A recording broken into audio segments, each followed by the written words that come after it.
जय श्री कृष्ण। नमस्कार। श्रीमद् भगवद गीता के अध्ययन की श्रृंखला में 5वें अध्याय ज्ञान कर्म संन्यास योग के आज के सत्र में सभी का स्वागत एवं अभिवादन।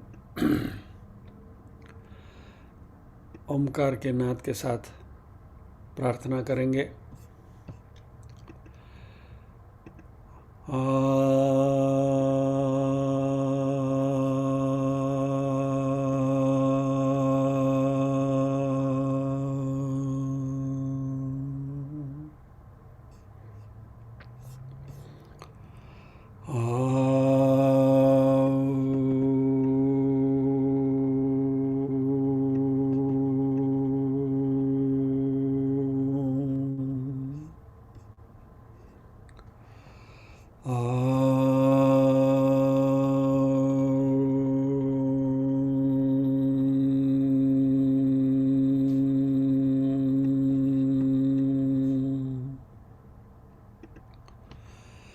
वक्रतुंड महाकाय सूर्यकोटिसमप्रभ निर्विघ्नं कुरु मे देव सर्वकार्येषु सर्वदा।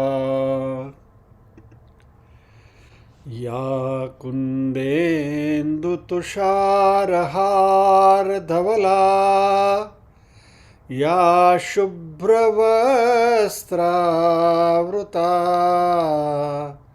या वीणावरदण्डमण्डितकरा या श्वेतपद्मासना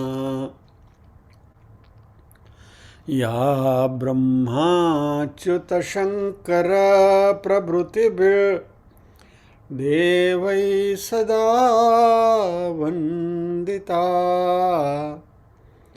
सा मां पातु सरस्वती भगवती निःशेषजाड्यापहा।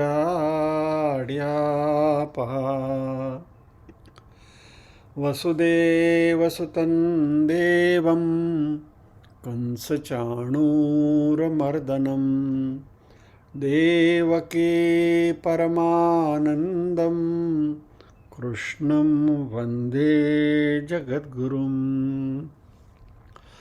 ॐ सहना भवतु सहनौ भुनक्तु सह वीर्यङ्करवावहै तेजस्विनावधितमस्तु मा विद्विषावहै। ॐ शान्ति शान्ति शान्तिः। यत्र योगेश्वरः कृष्णो यत्र पार्थो धनुर्धरः तत्र श्रीर्विजयो भूतिर्ध्रुवा नीतिर्मतिर्मम।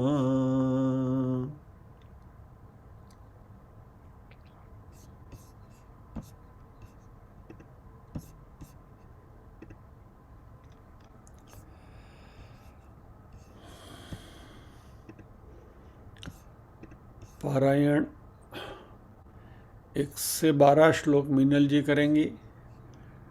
13 से 24वां श्लोक तक रीना जी करेंगी।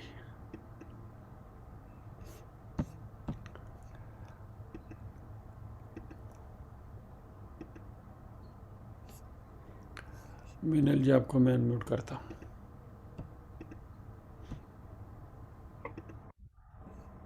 जय श्री कृष्ण।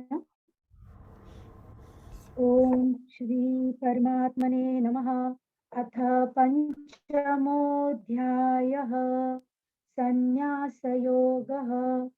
अर्जुन उवाच संन्यासं कर्मणां कृष्ण पुनर्योगं च शंससि यच्छ्रेय एतयोरेकं तन्मे ब्रूहि सुनिश्चितम्।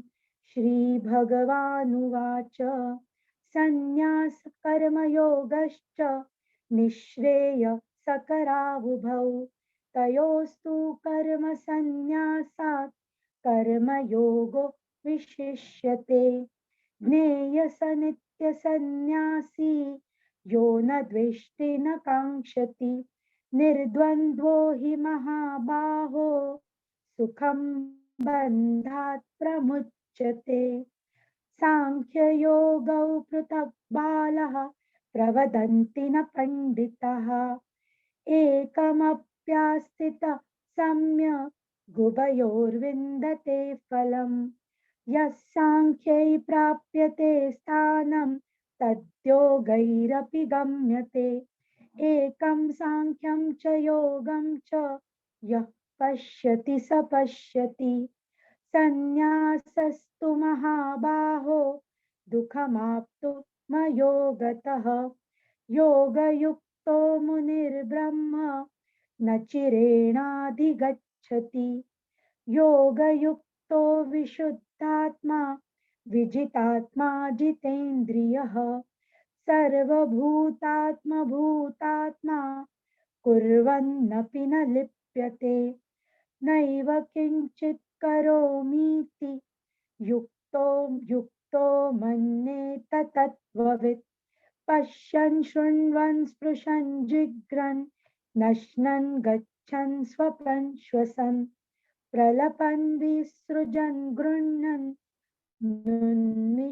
निमिषन्नपि इन्द्रियाणीन्द्रियार्थेषु वर्तन्त इति धारयन् ब्रह्मण्याधाय कर्माणि सङ्गं त्यक्त्वा करोति यः लिप्यते न स पापेन पद्मपत्रमिवाम्भसा। कायेन मनसा बुद्ध्या केवलैरिन्द्रियैरपि योगिनः कर्म कुर्वन्ति सङ्गं त्यक्त्वात्मशुद्धये। युक्तकर्मफलं त्यक्त्वा शान्तिमाप्नोति नैष्ठिकीम्। अयुक्तकामकारेण फले सक्तो निबध्यते। जय श्री कृष्ण। जय Shri Krishna. Over to Reena Ben.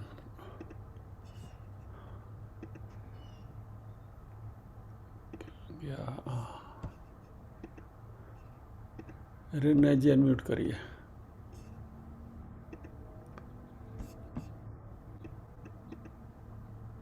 जय श्री कृष्ण. जय श्री कृष्ण. 13 to 24. सर्वकर्माणि मनसा सन्न्यस्यास्ते सुखं वशी नवद्वारे पुरे देहि नैव कुर्वन्न कारयन् न कर्तृत्वं न कर्माणि लोकस्य सृजति प्रभुः न कर्मफलसंयोगं स्वभावस्तु प्रवर्तते न दत्ते कस्यचित् पापं न चैव सुकृतं विभुः अज्ञानेनावृतं ज्ञानं तेन मुह्यन्ति जन्तवः ज्ञानेन तु तद् ज्ञानं येषां नाशितमात्मनः तेषामादित्यवत् ज्ञानं प्रकाशयति तत्परम् तद्बुद्धयस्तन्निष्ठास्तत्परायणः गच्छन्त्य पुनरावृत्तिं ज्ञाननिर्धूतकल्मषः विद्याविनय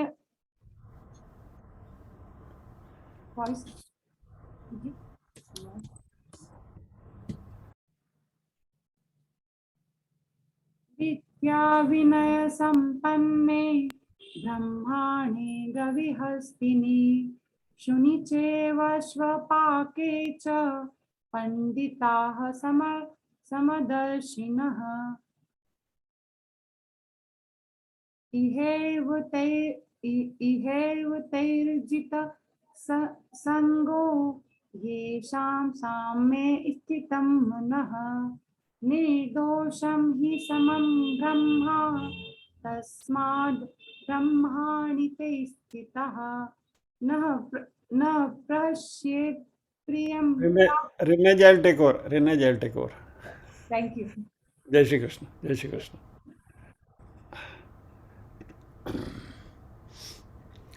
इहैव तैर्जितः सर्गो येषां साम्ये स्थितं मनः निर्दोषं हि समं ब्रह्म तस्माद् ब्रह्मणि ते स्थिताः न प्रहृष्येत् प्रियं प्राप्य नोद्विजेत् प्राप्य चाप्रियं स्थिरबुद्धिरसम्मूढो ब्रह्मविद् ब्रह्मणि स्थितः बाह्यस्पर्शेष्वशक्तात्मा विन्दत्यात्मनि यत्सुखं स ब्रह्मयोगयुक्तात्मा सुखमक्षयमश्नुते। ये हि संस्पर्शजा भोगा दुःखयोनय एव ते आद्यन्तवन्त कौन्तेय न तेषु रमते बुधः शक्नोति हैव यः सोढुं प्राक्शरीरविमोक्षणात् कामक्रोधोद्भवं वेगं स युक्तः स सुखी नरः योऽन्तः सुखोऽन्तरारामस्तथान्तर्ज्योतिरेव यः स योगी ब्रह्मनिर्वाणं ब्रह्मभूतोऽधिगच्छति। योऽन्तः सुखोऽन्तरारामः तथा अंतर्ज्योति एव यह स योगी ब्रह्मनिर्वाणम ब्रह्मभूतोऽधिगच्छति। इसके ऊपर हम बात कर रहे हैं।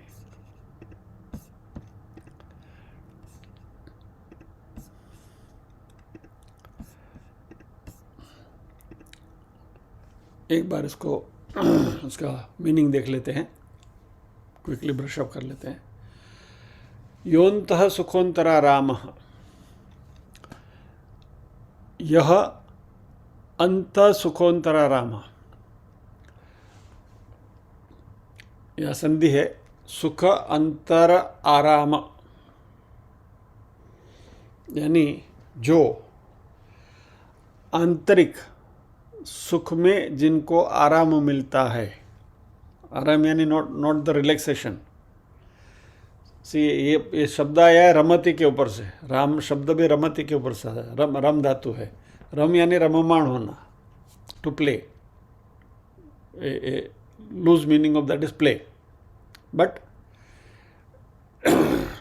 This is playing with pleasure.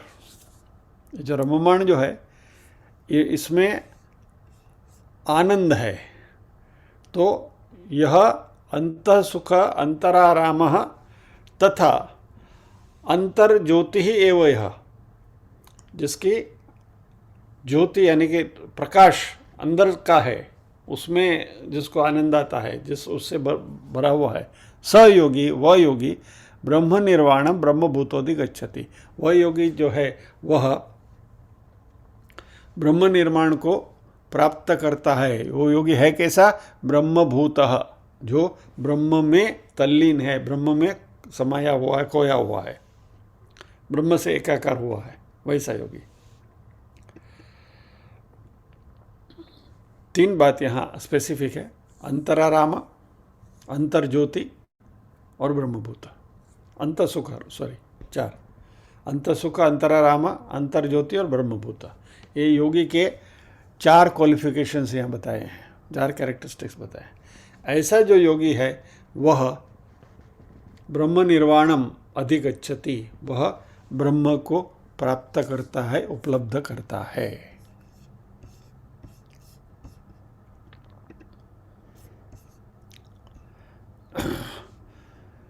तो लास्ट टाइम हम रुके थे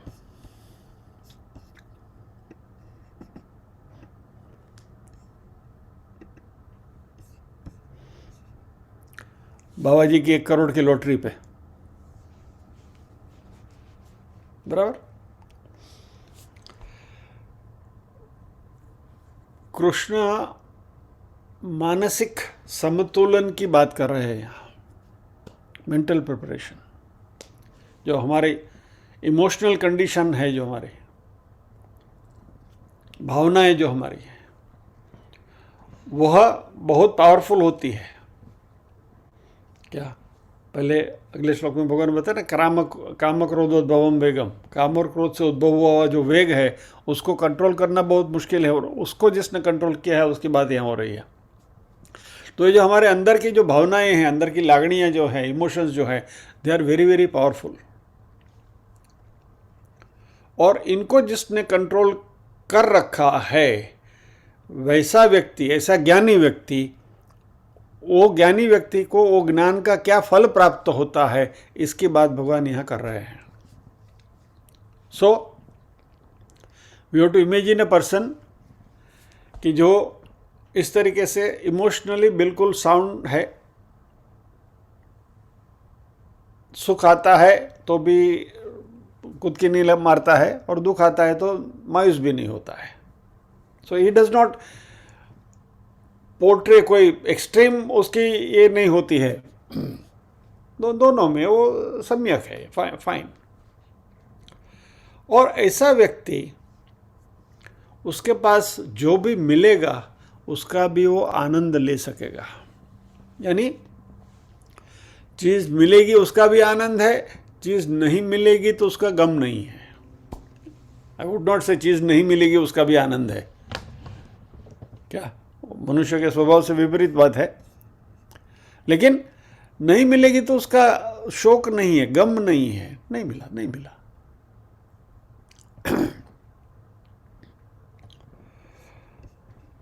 सो वस्तु है उसकी भी शिकायत नहीं है, वस्तु नहीं है उसकी भी शिकायत नहीं है, एंड वाइस वर्सा, वस्तु है उसकी भी खुशी नहीं है और वस्तु नहीं है उसकी भी खुशी नहीं है। यानी कि खुशी भी नहीं है, शिकायत भी नहीं है। कई लोग ऐसे होते हैं, सामान्य जन जो होते हैं वह दोनों सिचुएशन में रोते रहते हैं। और ऐसे लोग जो है ना, वो अपने लिए और औरों के लिए भी मुसीबत ही होते हैं, क्योंकि हम लिटरली हमारा दुख बांटते फिरते हैं। किसी को भी पूछो, अभी मान लीजिए कि लॉटरी लग गई, केम भाई कैसे हैं, मजे में? हाँ ठीक है, अच्छा है, सब कुछ चल रहा है, लॉटरी वोटरी लगी हुई है, बट ठीक है, इट्स ओके। वो बीच में एक न्यूज़ आया था, मालूम है? वो कौन बनेगा करोड़पति का फर्स्ट प्राइज मिला था, और फिर वो कोई गांव का कोई आदमी था, and then his life became miserable. सब लोग उसके पास आने लगे, अरे भाई तुमको तो फर्स्ट प्राइज मिलेगा, इतने सारे पैसे मिले, हमको थोड़ा दे दो, हमको थोड़ा दे दो। तो सुख आवे तो ही प्रॉब्लम है, वो भी प्रॉब्लमेटिक है। यानी सुख को भी झेल पाना इतना आसान नहीं, जैसे लास्ट टाइम हमने देखा था। दुख में तो क्या है कि भाई आदम का सर पे है गठरी, कहाँ डालोगे उसको, तो झेलना ही पड़ेगा। लेकिन सुख को झेलना इतना आसान नहीं है। और यहाँ भगवान जो बात कर रहे हैं वो इक्वानिमिटी की है, कि सुख में भी आप शांत हैं, दुख में भी आप शांत हैं, क्या? और इसलिए रोदड़ा रड़વાનું બંધ કરવાનું, ટૂંકમાં इन शॉर्ट जो हम बोलते हैं ना, ये जो लोगों की जो आदत होती है उसके सामने अंगुली निर्देश किया गया है। और ये इक्वानिमस स्थिति कभी आएगी जब ये ज्ञान मिलेगा, तब ये ज्ञान का फल है। ऐसा व्यक्ति कैसा होगा उसकी बात भगवान कर रहे हैं, कि जो ज्ञानी है, जो सुख और दुख की स्थितियों में अपने आप को कंपोज रख सकता है, बैलेंस रख सकता है, ऐसा व्यक्ति कैसा होगा उसके लिए पहली बात भगवान बताते हैं, यह अंतः सुखः। अंतः मीन्स अंतःकरण, इनर एसेंस, अंतरात्मा। और अंतरात्मा यानी सत्य। जो व्यक्ति सत्य के साथ जुड़ा हुआ है वह ये बात पहले भी हम कर चुके हैं, मैं दोबारा दोहराता हूँ. Many times we have discussed about this. The difference between ego and self esteem, बहुत there is a fine line of division. एक ही लाइन है बीच में, ध्यान से गौर से सुनिए. सत्य के साथ जुड़ने की बात है.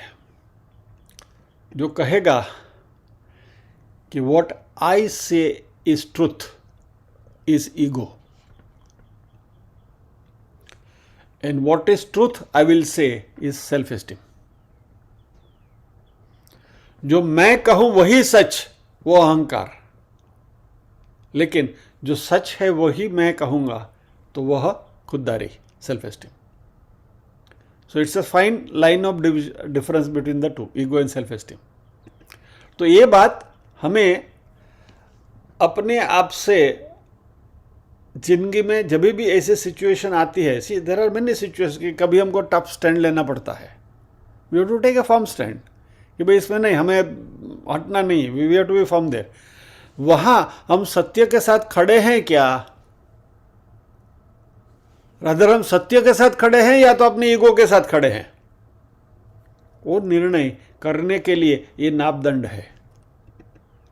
So if you stand with truth, it is your self esteem. फिर यू कैन बी फर्म कि भाई हमें सत्य के साथ खड़ा हूं, फिर कम वॉट में. लेकिन यदि मैं कहता हूं वही सत्य है, उसका यदि हम आग्रह रखेंगे, तो ये हमारा अहंकार है, इसके सामने हमको सचेत रहना पड़ेगा. सो यह जो अंत सुख है, वह उसने इस ज्ञान के साथ अपने आप को पूर्ण बना लिया है. That is he has discovered fulfilment with in himself. अंदर ही शांति है, मौज है. अंतरात्मा सत्य के साथ रहने की आदत बन चुकी है, और इसकी वजह से उसको हमेशा शांति है. से दूसरी बात क्या है, मान लीजिए कि आपको बार बार बातें घुमा फिरा के बोलने की आदत है, तो आपको याद रखना पड़ेगा किसको क्या बोला था. अरे हाँ, छगन को ये बोला था, मगन को ये बोला था, नट्टू को ये बोला था. यू हैव टू रिमेंबर किसको क्या बोला था, कहीं ना कहीं शॉर्ट सर्किट हो जाएगी. लेकिन यदि हम सत्य के साथ है तो हमको फिर ये कोई झंझट ही नहीं है, मन में शांति है, क्योंकि वॉट एवर यू से सबको एक ही बात आप करते हैं. You are always consistent. तो इसकी वजह से अंतर में जो सुख है, इसकी बात हो रही है यहाँ कि यू बी विथ ट्रुथ. अंतर में हमेशा शांति रहेगी, सुख रहेगी. और फिर ऐसे व्यक्ति को अपने आनंद के लिए, अपने रिक्रिएशन के लिए कहीं बाहर ढूंढना जाना नहीं पड़ता है. चलो शाम को बैठ के ताश खेलते हैं, या तो आज भजिया की पार्टी करते हैं, और वो बोला नहीं मैं फ्री नहीं हूँ, आई कैन नॉट कम, तो तकलीफ. अरे मैं, उसने बुलाया था, मैं तो उसके घर गया था, आज मैं बुला रहा हूँ तो नहीं आ रहा है, एटसेट्रा एटसेट्रा.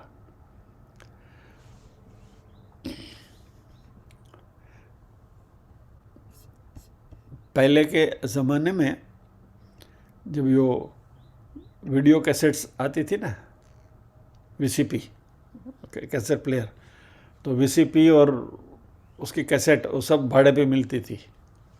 बराबर, हम सब ने ये दौर से हम गुजरे हैं फिल्मों की 3. और अभी क्या है कि वो वीसीपी लेकर आए तो उसका पैसा वसूल करना है. एक रात का भाड़ा 100 रुपया है, उसके साथ 3 कैसेट मिलती है. रात को जाग जाग के वो कैसेट देखेंगे. क्या खास करके जब ये जागरण होता है ना, दिवसानु जागरण हो, ऐसा बहनों का जागरण होता है ना, तो एक्चुअली वो जागरण किस लिए करना है कि रात को जाग के परमेश्वर का ध्यान करना है. लेकिन वो जागरण नहीं करना है, उजागरो करवानो છે. See there is a difference between जागरण एंड उजागरो. આપણે શું કરીએ છીએ, આપણે ઉજાગરો કરીએ, જાગરણ નથી કરતા.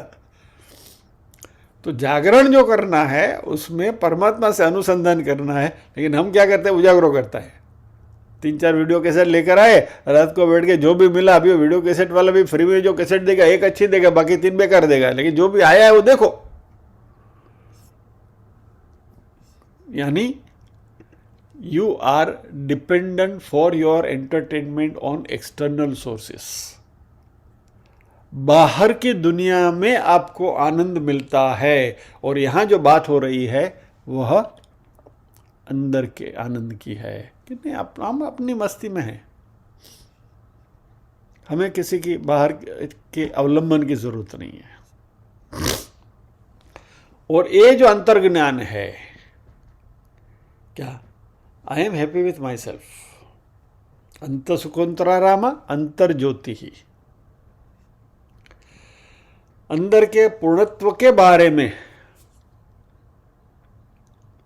जिसको अनुभूति हुई है, जिसको शांति है,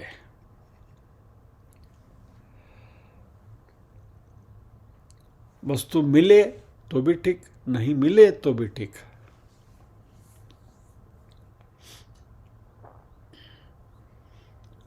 इसमें कभी कभी कोई एक्सट्रीमिटी हो जाती है। कई लोगों को, जैसे लास्ट टाइम हमने देखा था, अकेले रहना रास नहीं आता। You cannot stay with your self alone for even half an hour. कमरे में आप बंद कर दो किसी को और उसको बोलो भाई कुछ नहीं है, no phone, no internet, no wifi, no nothing, क्या कुछ नहीं है, बैठो आधा घंटा, नहीं बैठ सकते। They like being alone. Now here also अंग्रेजी भाषा का मज़ा है, being alone and being lonely. अकेले रहना और अकेलापन महसूस करना। लोनलीनेस इज अकेलापन और अकेले रहना is being alone. Being alone ये मानसिक शांति की स्थिति है, एंड बीइंग लोनली मानसिक अशांति की स्थिति है। अकेले रहना शांति है, अकेलापन दिमाग में खलबली है, अरे कोई नहीं है, मैं अकेला हूं। अभी इसमें गड़बड़ क्या होती है कि जिस व्यक्ति को अकेले रहने की आदत है, the person who likes to be alone, उसमें यदि रिजिडिटी आ गई तो कोई उनसे मिलने आ गया तो भी गड़बड़। लीव मी अलोन यार, I want to be alone all with myself, आके तंग क्यों करते हो मुझे। ये भी मानसिक अशांति की स्थिति है। Beware of this. Being alone is a quality, वो एक सद्गुण है। आप अकेले रह सकते हैं, वो सद्गुण है। लेकिन जब भी आप अकेले हैं और तभी किसी ने आके आपको डिस्टर्ब किया तो तभी आप अपसेट हुए, तो then that quality becomes disqualification.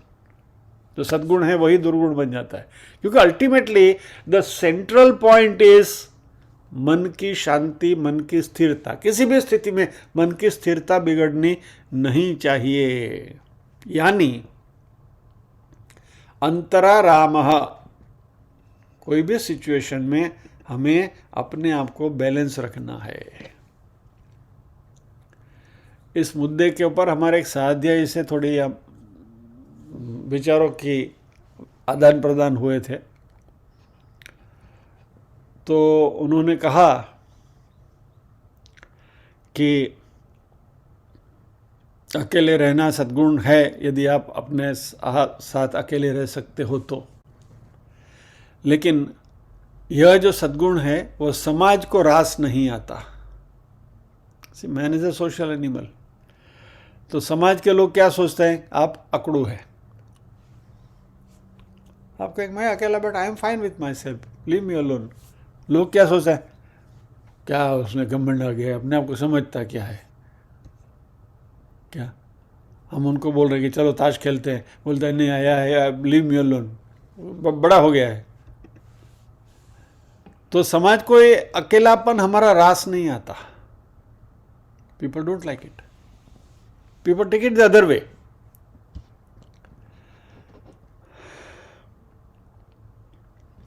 अभी यहाँ एक अच्छी बात आई इसमें ये चर्चा करते करते। अब ये अकेलापन जो है, थोड़ा इसको हम तात्विक रूप से देखने की कोशिश करें कि ये अकेलापन इवन ब्रह्म को रास नहीं आया था। पर ब्रह्म जब भी निर्गुण निराकार स्थिति में बिल्कुल अकेले थे, बराबर, कुछ नहीं था, विश्व नहीं था, दुनिया नहीं थी, कुछ नहीं था, परब्रह्म। जस्ट ट्राई टू इमेजिन कि एक व्यक्ति के रूप में परब्रह्म को आप इमेजिन करने की कोशिश करो, तो वो उस स्थिति में निर्गुण निराकार नथिंग, उनके मन में एक स्पंदन हुआ, एकाकी न रमते, यानी अकेले बैठे बैठे बोर हो गया हूं, एकाकी न रमते यानी कि अकेले में आनंद नहीं आ रहा है, इसलिए एको हम बहुश्याम, मैं अकेला हूं, अभी मुझे पनपना है। तो अभी ब्रह्म है, ऑल पावरफुल, बराबर, ओमनीपोटेंट, ओमनीशिएंट, ओमनीप्रेजेंट। तो उन्होंने जैसे ही एको हम बहुश्याम हुआ तो अहम आया, बराबर, एक अहम बहुश्याम, बराबर। तो उनमें भी थोड़ा सा अहम मिला, तो उनको एक स्टेप नीचे उतरना पड़ा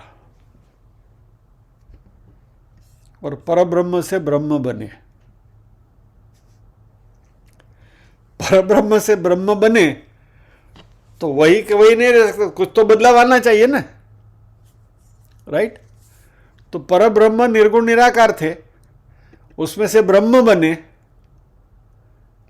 तो क्या हुआ, सगुण निराकार ब्रह्म बने। अच्छा, वो ब्रह्म अभी सगुण निराकार बने तो उनको गुण धारण करना पड़ा। तो एक गुण धारण किया उन्होंने, करुणा का। तो ब्रह्म में मात्र एक ही गुण है, करुणा का, और वो ब्रह्म कुछ कर ही नहीं सकते, वो करुणा ही कर सकते हैं। He can do nothing else, it is beyond his competence, क्योंकि एक ही गुण है, करुणा का ही है। आप उसको गाली दो तो भी वो करुणा करेगा। कंस ने जिंदगी भर गाली दी, बराबर, लेकिन कृष्ण ने जब कंस का वध किया तो उसको मोक्ष मिला। राम ने रावण का वध किया तो रावण को ही मोक्ष मिला। कृष्ण ने पूतना का वध किया तो पूतना को भी मोक्ष मिला। यानी कृष्ण ने जिसको भी छुआ उसको मोक्ष मिला, परब्रह्म ने जिसको भी छुआ उसको मोक्ष मिला। ये करुणा का गुण है उनके पास। आप उनको गाली भी दो तो भी वो करुणा ही करेगा, लेकिन गाली कैसी होनी चाहिए, एक्सट्रीम, 24/7 वही दिमाग में होना चाहिए। कंस के मन में 24/7 वही था, वो मेरा एक मुझे मारने वाला मेरा हत्यारा पैदा हो गया है, मैं उसको देखूंगा। तो ये 24/7 उसको मन में रखने की यदि आपकी ताकत है तो गाली भी दो ना, दुश्मनी भी करो, फिर भी वो आपका कल्याण ही करेगा, क्योंकि आपके उसके पास मात्र करुणा है। बाल ठाकरे का एक स्टेटमेंट मुझे याद आ रहा है।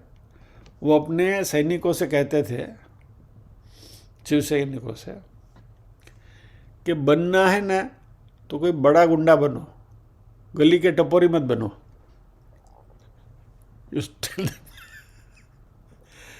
तो वैसे ब्रह्म के साथ भी झगड़ा करना है तो कंस बनो, रावण बनो, बाकी बीच में लटकोगे तो लटक जाओगे।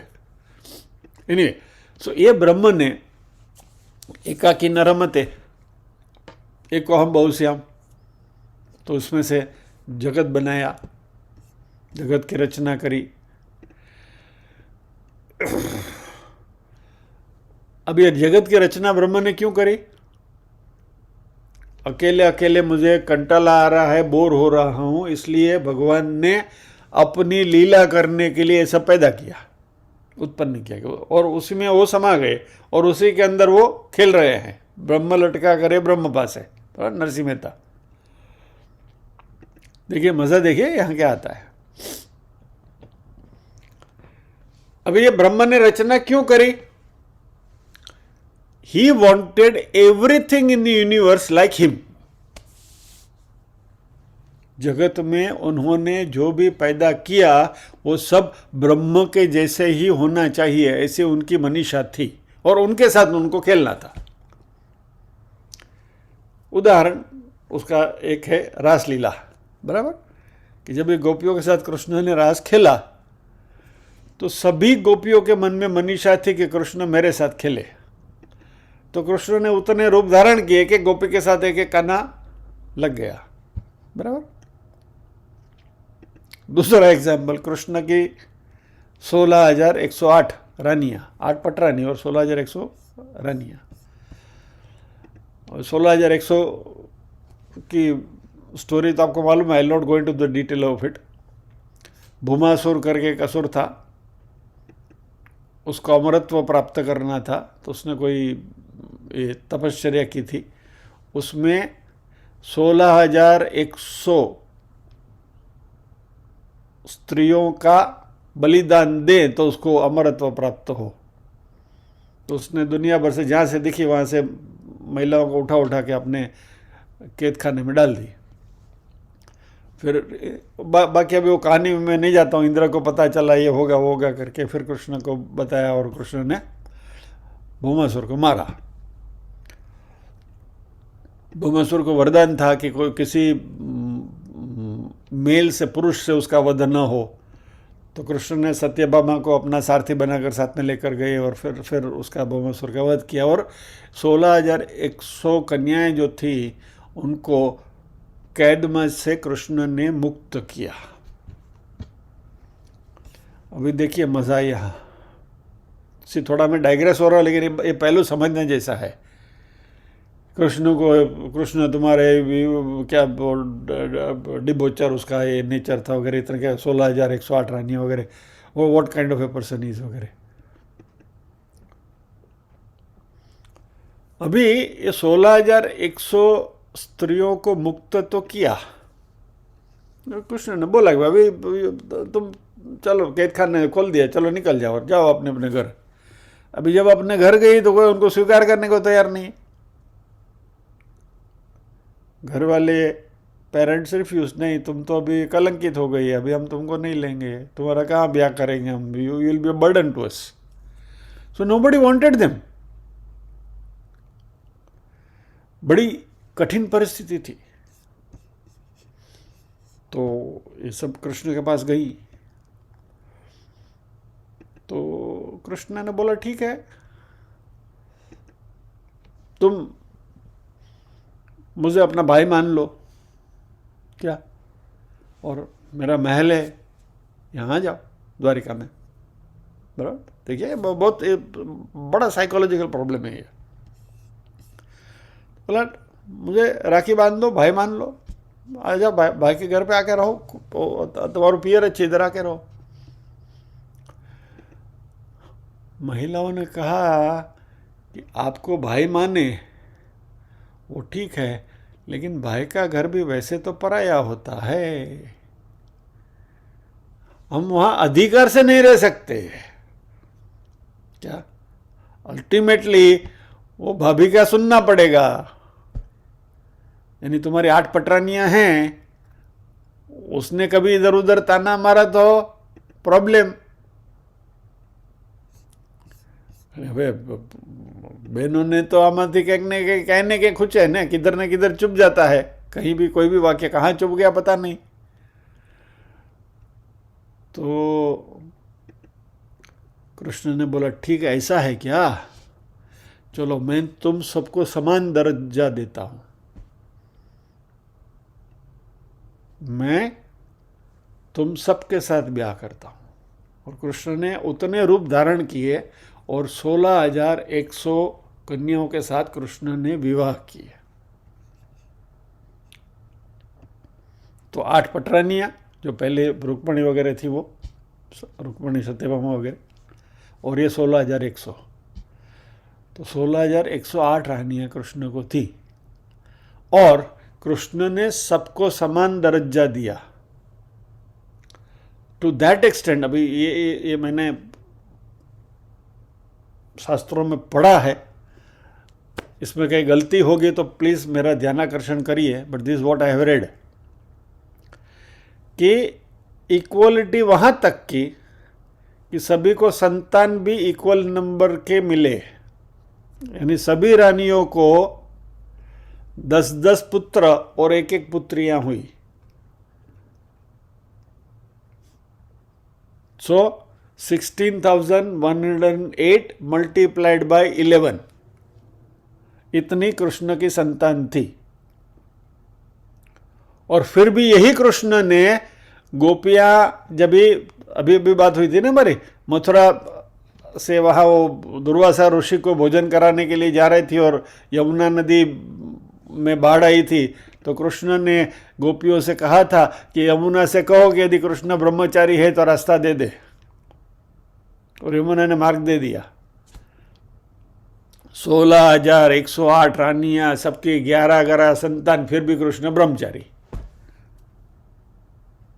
ये स्थिति मानसिक कैसी होगी कृष्ण की? हम ये ब्रह्म की बात से मैं यहाँ आया हूँ। Let us try to connect इस दौर को कनेक्ट करें कि यह ब्रह्म एकाकी न रमते को हम बहुश्याम करके उन्होंने ये संसार की रचना करी। उसमें वो ब्रह्म को चाहिए था कि सब मेरे जैसे बने, ब्रह्मरूप बने, जो कृष्ण ने यहां बताया 16,108 रानियों के एग्जाम्पल में। और सबसे अच्छी बात जो मुझे इसमें लगी वो कि ये 16,108 रानियां कृष्ण से अथाग प्रेम करती थी। All of them loved Krishna equally, but among themselves they loved each other very well. ये कृष्ण के सहवास का ये जादू है। 16,108 स्त्रियां एक साथ एक दूसरे के साथ प्रेम पूर्वक रह सकें, that is next to impossible. घर में दो बहनें एक साथ मिलजुल के नहीं रह सकती है। तो ये कृष्ण का प्रभाव है। See what we are trying to derive from all this is, ये जो सारी बात के ऊपर से है, तो ब्रह्म ने जब ये सृष्टि की रचना करी तो इस अंदाज से करी थी कि ये सब जो जीव है वह मेरे जैसे ही हो, ब्रह्म के जैसे ही प्योर हो और उनके साथ मैं खेलूं। लेकिन ब्रह्म का एक प्रॉब्लम था कि उनके पास कार्य शक्ति नहीं थी, वो कुछ कर नहीं सकते थे, क्योंकि कुछ करने को जावे तो ही गेट टेंटेड, और उनको ही did not want to get tainted. थोड़ा मैं ये सारी बात को ड्रामेटाइज कर रहा हूं, बट तो उन्होंने माया का सृजन किया और त्रिगुणात्मक माया बनाई। और भगवत गीता का यह है, देवी ऐसा गुणमयी मम माया दुरत्यया नामे वो ये प्रपद्यंते माया में, तब भगवत गीता का श्लोक है। એટલે मैं फेंकता नहीं हूँ, भगवान ने माया का सर्जन किया, त्रिगुणात्मक माया। अब सृष्टि की रचना करी ब्रह्म ने, सब कुछ अपने जैसा बनाया, और ये बनाते समय माया का सृजन किया। और माया तो माया है, तो माया ने अपना काम शुरू किया।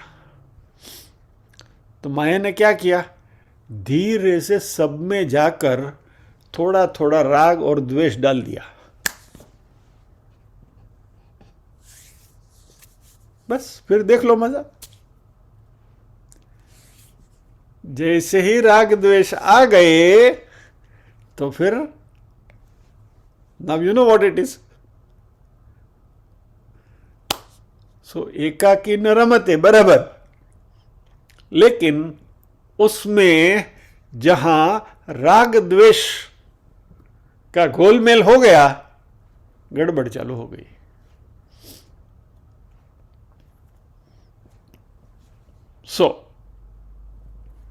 सह अंतर ज्योतिरेव सा, सहयोगी, जिसका अंदर का एनलाइटनमेंट इतना शुद्ध है कि जो अकेले में भी ब्रह्म के साथ ही रहते हैं, फिर वहां माया का स्पर्श नहीं है, राग द्वेष नहीं है।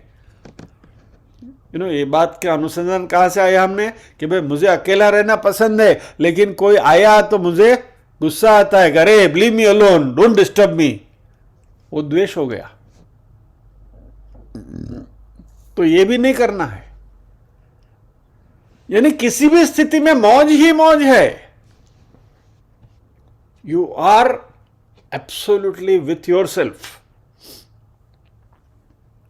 वो गाना है ना, या तो आए मन हो जाए भीड़ के बीच अकेला, हाँ बादल बिजली चंदन पानी जैसा अपना प्यार, लेना होगा जन्म हमें कई कई बार। याद तो आए मन हो जाए भीड़ के बीच अकेला। ब्रह्म की याद आई, आप कहीं भी हैं, then you are alone with him. फिर nothing disturbs you. कुछ हमें तकलीफ नहीं देता, कहीं कोई प्रॉब्लम नहीं है। फिर क्या है? मौज ही है, क्योंकि ब्रह्म में आनंद के अलावा और कुछ है ही नहीं। हमारी जो मनस्थिति है वो हमेशा 24/7 वी आर फुल आनंद में।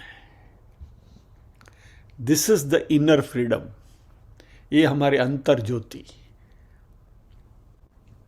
सह अंतर ज्योति रेवस।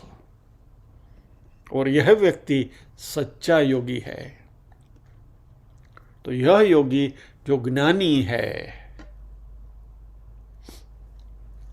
योगी यानी बाबा रामदेव वाला योगी नहीं, जो शीर्षासन भी कर सकता है और को शकटासन भी कर सकता है और वो आसन भी कर सकता है, शरीर को ऐसा भी मोड़ सकता है वैसा भी मोड़ सकता, वो योग है, बराबर है, लेकिन वो आसन है। योग युज धातु से आया है। युज यानी जुड़ना, परमात्मा से जुड़ा हुआ, ब्रह्म से जुड़ा हुआ, और ब्रह्म से जो जुड़ा हुआ है वो अतिशय आनंद में ही है।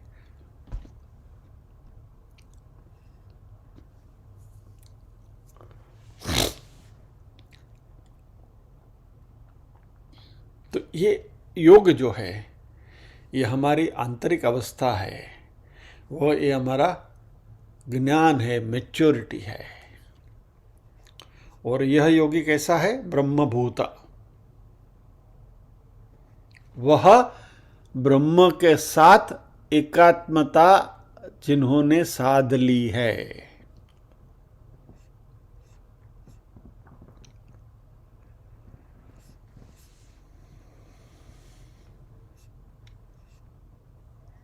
यहां ये बात हमें समझनी है।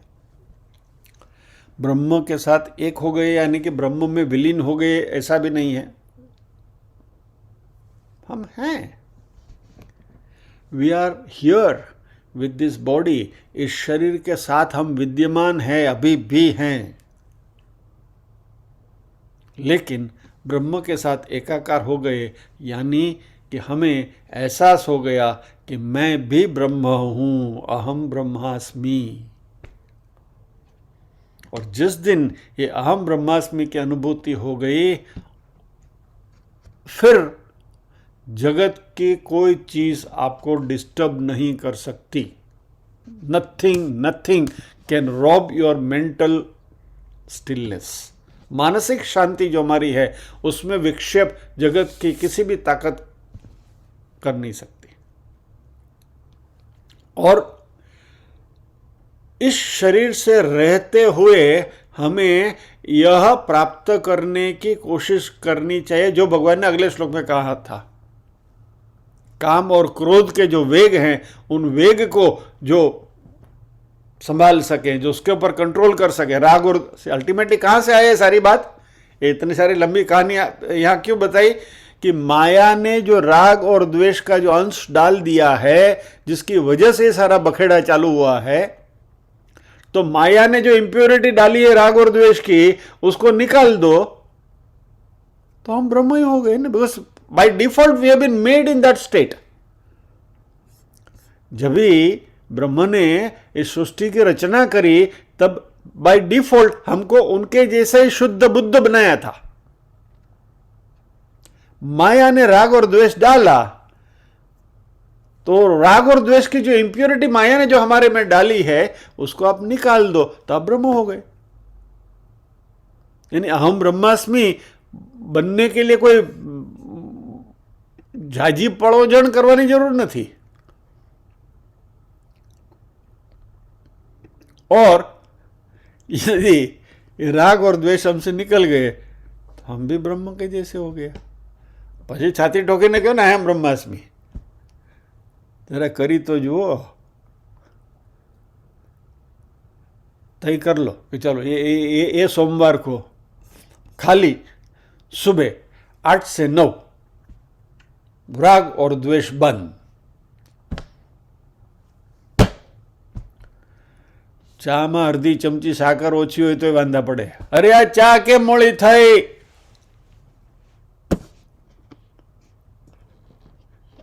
सोचो तो सही, कहना जितना आसान है उतना करना आसान नहीं है। बट यस, यदि हम कोशिश करें, इसके प्रति सतर्क रहें, तो धीरे धीरे बदलाव आ सकता है। वी कैन चेंज, हम बदल सकते हैं। क्या होगा कि हमारे मन में जो खलबली होती है, इसका जो साइन वेव होता है, इंजीनियरिंग की भाषा में बात करो तो उसकी एम्पलीट्यूड अभी तो बहुत बड़ी है, इतनी होती है, ऐसा ऐसा होता है। किसी ने जरा भी कुछ बोल दिया उबल गए, नहीं तो कुछ भी बोल दिया मायूस हो गया, ऐसे बैठ गया, उसने मुझे ऐसा क्यों बोला। पूरा दिन सुबह से लेकर शाम तक वही बात मन में चलती रहती है। ये बात मैं स्वानुभव से कह रहा हूँ कि आप जब ऐसी सिचुएशन हो जाती है ना, तब मन में ही मन में झगड़ा करते हैं उसके साथ। ऐसा सुना दूंगा, ये बोल दूंगा, ये क्या उसने कह दिया, what does it mean by that. And वो तो लंबा लंबा लंबा पूरा दिन वो खलबली चलती रहती है। फॉर्चुनेटली भगवद गीता का अध्ययन के बाद ये सब बात ध्यान में आती है कि ये सब नाटक हम कर रहे हैं। तो अभी जब ये नाटक शुरू होता है ना, तो वहाँ भी ब्रेक लगती है। काम क्रोधोद्भवम वेगम, तो श्लोक याद आ जाता है, ये निधि ध्यासन है कि तभी ये चीज याद आनी चाहिए कि जब ये मन में खलबली उठती है, at that point of time ये श्लोक याद आना चाहिए कि भगवान ने कहा है, तो अपने आप शांत हो जाएंगे।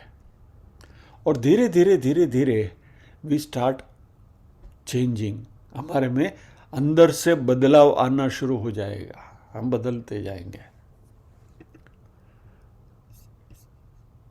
और फिर देखिए जो शांति मिलती है, जो आनंद मिलता है,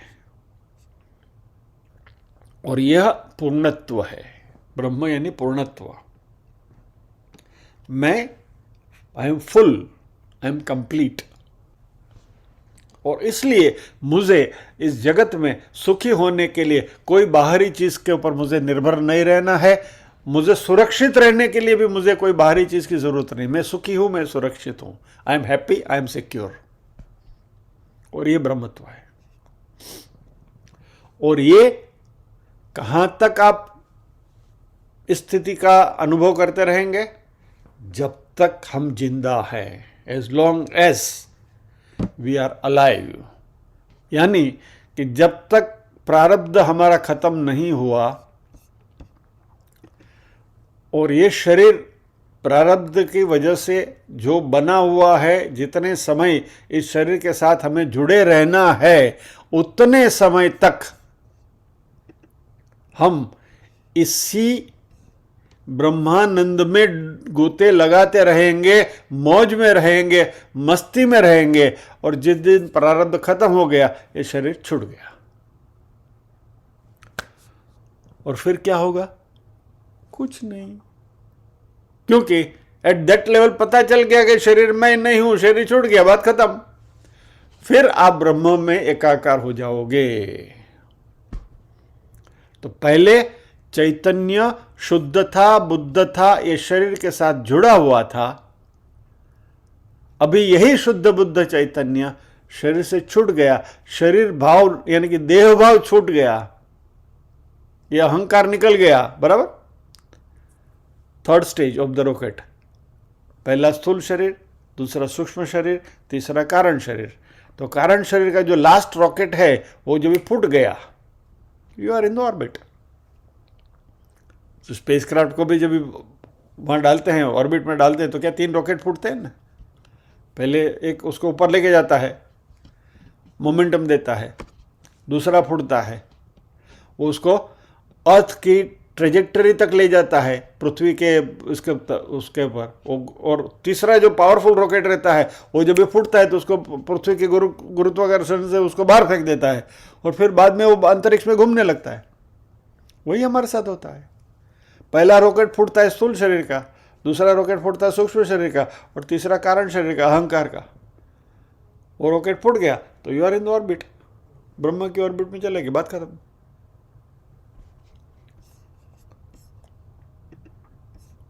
और वहां कोई ग्रेविटेशनल पुल नहीं है, यू आर फ्री, एब्सोल्युटली घूम रहे हैं ब्रह्म के आकाश में। तो पहले जो चैतन्य इस शरीर के साथ जुड़ा हुआ था, वही चैतन्य शुद्ध बुद्ध मुक्त चैतन्य अपनी ऑर्बिट में चला जाता है, और इसको भगवान ने कहा ब्रह्म निर्वाणम अधिगच्छति, यह ब्रह्म निर्वाण है। और इसी को हमारे ऋषियों ने कहा है विदेह मुक्ति। इसी शरीर के साथ आप मुक्त हैं, और शरीर अपने आप खरी जैसे।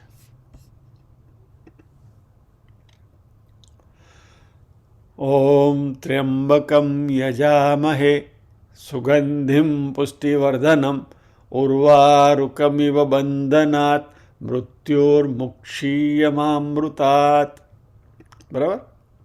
उर्वारुकम इव बंधनात् मृत्युर्मुक्षीयमामृतात्। जैसे पकी हुई ककड़ी अपनी बेली से छूट जाती है, इतनी आसानी से ये शरीर छूट जाता है, and we are free. So with this we will pause here. प्रार्थना करेंगे।